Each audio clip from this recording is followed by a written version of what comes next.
So as most Line 6 followers and users know, the fine folks at Line 6 recently released their firmware 3.5 for their incredible Helix platform, and the poor folks that use PodGo may be feeling a little left out. PodGo is on a different schedule of firmware updates, and while I have no knowledge about when the next one is coming up, I do have some great news in regards to my PodGo presets. When PodGo was released, I tried to take a lot of my Line 6 Marketplace presets and recreate the Helix and HX Stomp versions of them as closely as I could on the PodGo. Unfortunately, there are limitations to the PodGo, just like there's limitations to the HX Stomp compared to the Helix. When creating maybe a very large, in-depth preset for the Helix, if we are going to scale that down to fit on HX Stomp, then we're going to have to work within the boundaries of what the Stomp is capable of. And the same thing applies when we move to PodGo. You know, we're not going to have dual amps. We're not going to be able to have dual cabs. We're going to only be able to use certain number of effects and so on and so forth. And that's okay. We can still get fabulous results. But for a lot of the PodGo presets that I created originally on earlier firmwares, there was a few things that were bothering me a little bit that I wasn't able to do. One of them was, and it's not that big a deal, but was to name our snapshots, right? And in one of our firmware updates, we have the ability to do that. So in some of my earlier presets, the snapshots weren't named. They were just snapshot 1, 2, 3, and 4. Which sometimes can be a little confusing when using them. You're not really sure what you're getting. Now I've been able to go back and label them all. If snapshot 1 is clean and 2 is push, 3 is overdrive, 4 is lead, then those are now all labeled. But the biggest change is, and something that I always found a little frustrating when trying to convert my Helix presets over, was the use of the high and low shelf EQ.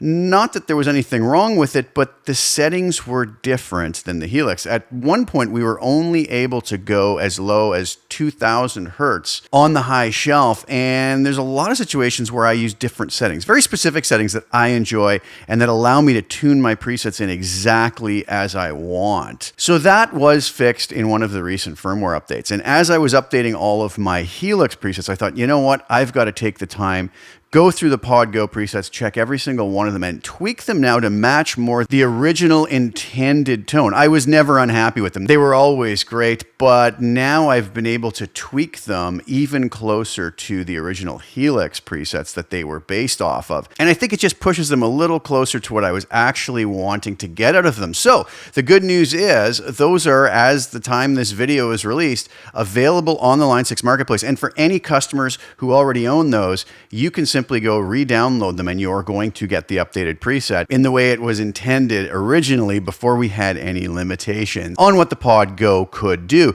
So all you do is you simply log into your Line 6 account. You go up to the little red man icon in the top right hand corner. You'll get a pull down menu, and in there will be a selection called Marketplace Downloads.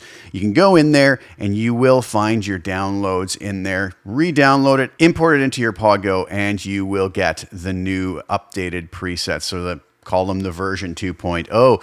So I thought maybe you guys would like to hear some redos of the demos of what these updated presets sound like. And I'm going to play you a few examples now to send this video on out. I'll say goodbye now, but there'll be some music to take you out with the demos of these updated PodGo presets. So please like this video, share it with anybody who you think would get some use out of watching it, especially if you know anybody who have purchased any of my Line 6 Marketplace PodGo presets. Please let them know they can now go and download the new updated versions with some of the tweaks from the previous firmwares.